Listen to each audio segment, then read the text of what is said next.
are going to preserve tomatoes. First, we've come to the garden to pick the fresh tomatoes.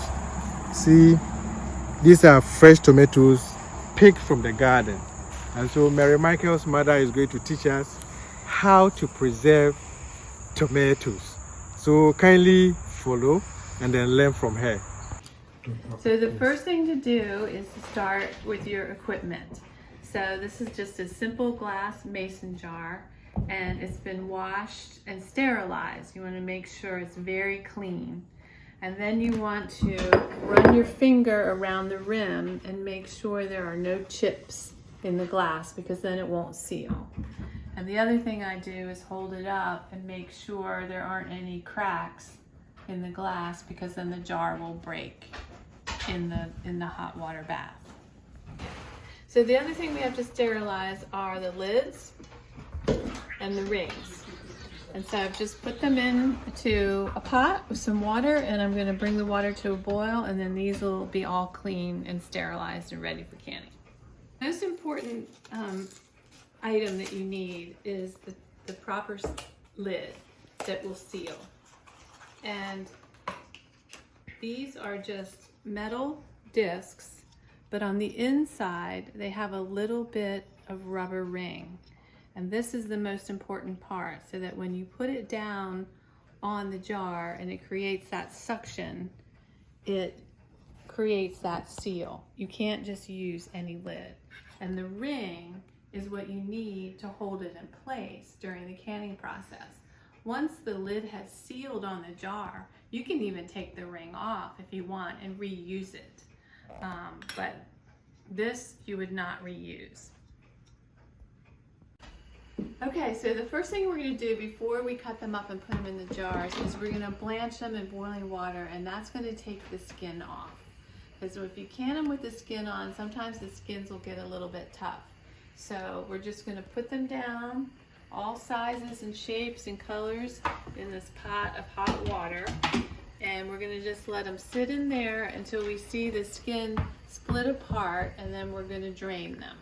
So you see how the skin has started to split here on this tomato? That means it's about ready, and it'll be very easy to peel. So now we're going to drain the tomatoes.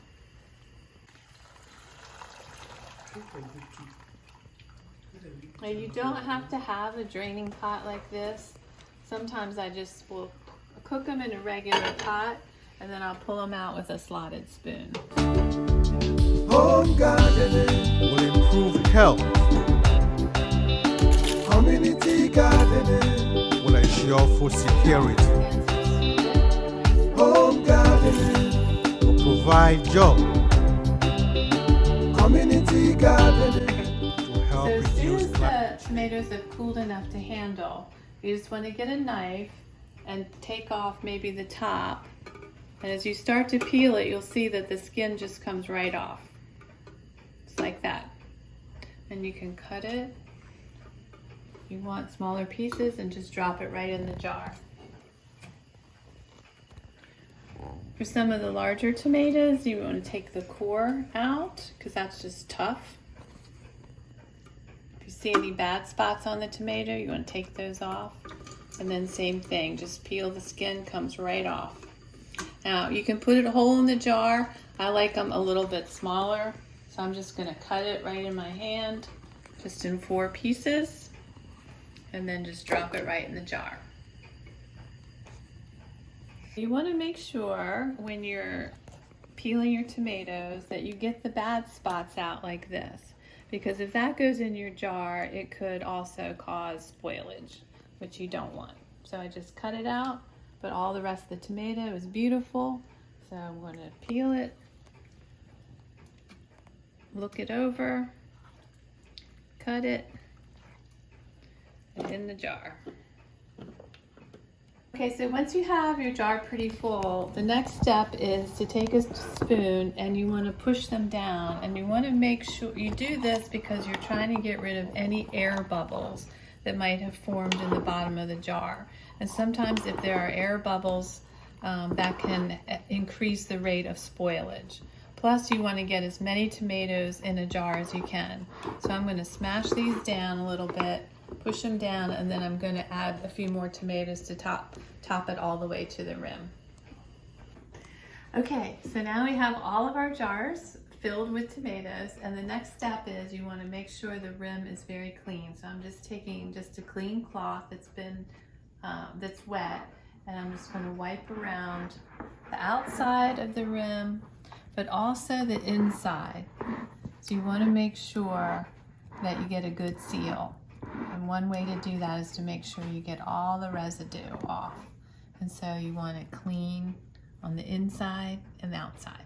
Okay, so now we've cleaned all of the rims inside and out, and we're going to put the lids on. So this first piece goes on, and then this is the ring that you're going to put on with it, and you want to get it as tight as you can, because when you put them in the boiling water, you don't want any of your tomato juice to come out. You're going to get it on as tight as you can. And then we're going to put it in our pot. Right now the water is not hot, and we have a wire rack to hold the jars, but you don't have to have a rack like this, but you do need something on the bottom of your pot to separate the jar from the bottom of the pot, and it can just be a piece of wire. Our garden, garden, oh, our garden, our garden, garden, oh, our garden. Now all the tomatoes are in the jar, and I've just turned the heat on the water, and we're going to let the water heat up slowly, because you want the tomatoes and the water to both get hot together and be about the same temperature. Okay, so now our water is boiling, and we're going to lower our tomato jars down into the boiling water so that they are completely covered. You want the water over the lids. And then we're going to cover it and let them boil in a gentle boil for 45 minutes. All right, so the tomatoes have boiled for 45 minutes. Get it better. And they're very hot, so be careful. Here they are. And what we're going to do now, very carefully, take them out of the jars, out of the can, and put them on a towel or some sort of pad. Any kind of surface that can take the heat, because these are very hot. And they look good. None of our jars broke.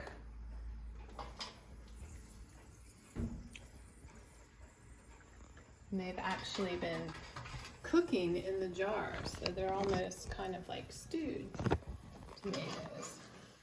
And then the last step, which is just as important as all the other steps, is the cooling process. And so what you want to do is cool them slowly. So we're going to cover them with some towels, completely cover them, and then just let them cool down.